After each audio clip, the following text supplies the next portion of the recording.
everyone, this is Nikki Rowland and today I have a layout for Bella Blvd. It's sketch week, so I'm using the sketch and I'm also using Monsters and Friends collection, so great fun. I absolutely love Halloween, so therefore scrapbooking Halloween is like my dream come true. Love it. You can see the sketch there. Sorry, I meant to put it on the video, but it seems to have disappeared. You can just about see it there.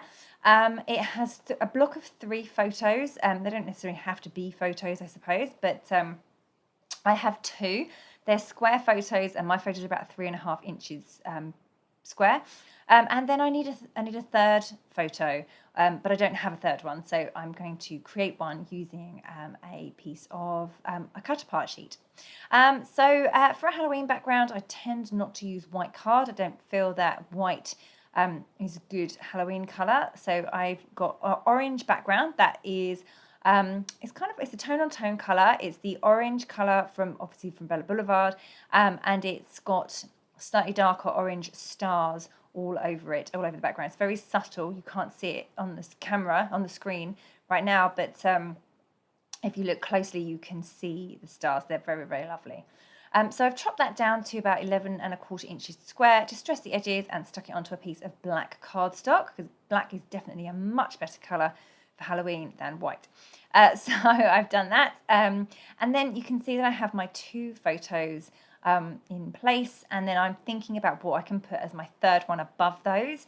I toyed with the idea of using this 4x4 piece of pattern paper from one of the cut apart sheets and using and putting one of the really fabulous Bella Pops on it. But unfortunately, it was just a bit too busy. The background was a bit too busy, so it just didn't work. So instead of doing that, I've used a different cut apart piece. It started off as 4x4, but I've trimmed it right down to about 3.5 to match my photos. Distress the edges, and then that is going to sit on top. They're really cute, 3 monsters, and they say Night Squad on there, so that's cool. And then I love this black and white piece of paper that's white background with black dots all over it. By having a bit of white in there, it does lighten the layout a lot, which does help in terms of separation from the colours and things, from the colours and the patterns. So I've put that behind. That's also from Monsters and Friends, of course. Distress the edges of that too, and then that's going to go behind. So I'm pretty happy with my kind of layout. They are the main elements on the sketch. Those 3 photo blocks plus the piece behind it. They're the main elements on the sketch. So I'm pretty happy that I've got all of those in place.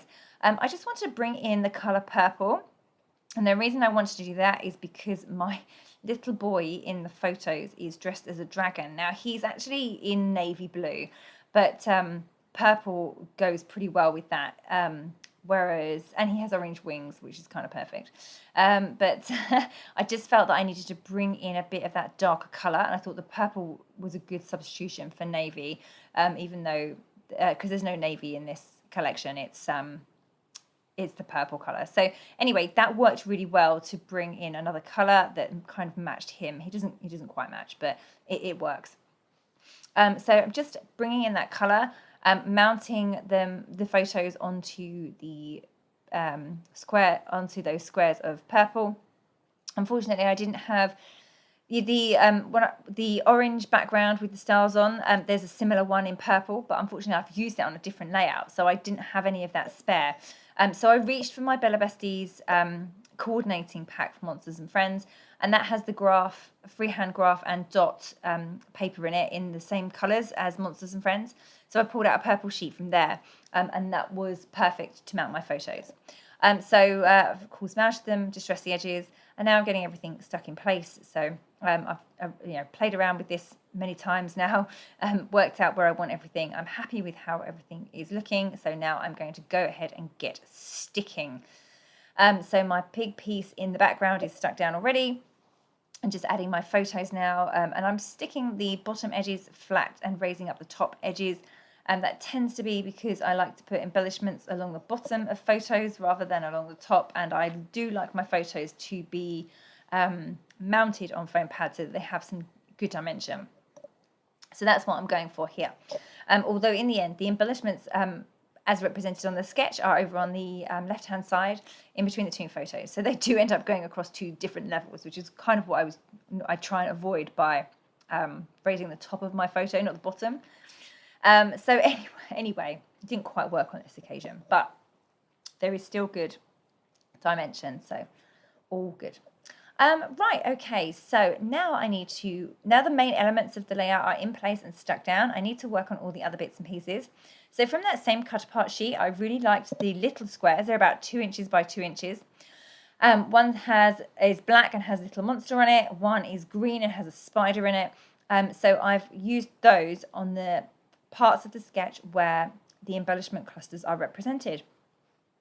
I like the way they look, even though they're not stars or or flowers or anything like that. They are actual little squares, but they work really well. So I'm happy with those.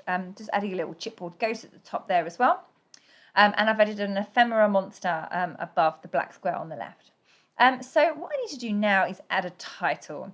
Now, I wasn't quite sure what to go with. I thought about using October from the ephemera pack, but that didn't look quite right. It got very lost in the dots.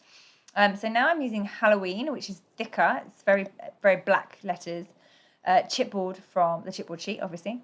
But that is also lost in the dots completely. So I need to sort that out. So I've reached back for my Bella Blvd's Monsters and Friends pack and pulled out a sheet of the white graph, freehand graph. It's got dots on the other side, but I've gone for the freehand graph this time. And I'm just sticking the word Halloween onto that piece of paper. And as you can see, that stands out way, way better than it did on the dots. Now, the chipboard isn't sticky enough, really. It's going to fall off. They're going to fall off. So I'm going to stitch through them as well. And actually, the stitch lines are represented on the sketch as well. But I would have actually done that anyway, whether they were on the sketch or not, because that would have, one, I like the look, but secondly, that will also double up with a practical purpose of holding my chipboard in place. Chipboard is notorious for not sticking properly, and that's because it's not flexible, and therefore it tends to ping off the page very, very easily. If you have foam, then that obviously flexes, and therefore you don't have the same problem that you do with chipboard. So I tend to add additional adhesive to my chipboard letters, or anything chipboard really, or I sew it in place. So that's how I get around the problem. Okay, so I stuck my letters onto the white paper, and I am now just trimming around very carefully, not very carefully, but quite carefully, leaving a narrow border all the way around. I'm also leaving the middle parts of things in place, so like the middle of the O, the middle of the A, where the E's are, I've left those bits in there. And you can see that now, even though the dots are still slightly annoying in terms of messing up my title slightly, that it's just so much better now that it's mounted onto the white. It just shows up so much better. So Halloween title it is, and it's going to go down the page like it is in the sketch.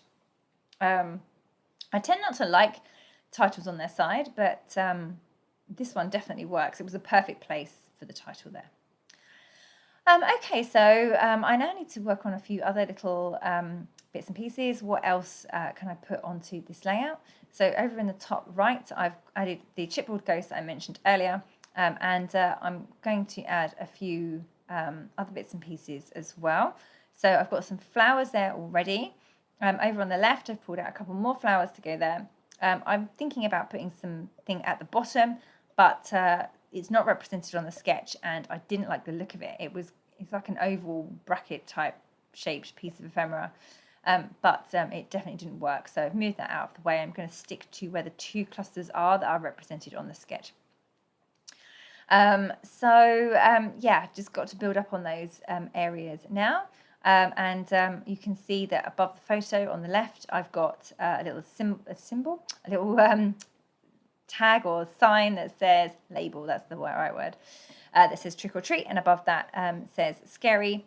Just putting in some spooky lollipop or cake pop pieces of ephemera from the ephemera pack on the left side as well. Yeah, just going to get all of those bits and pieces stuck in place now.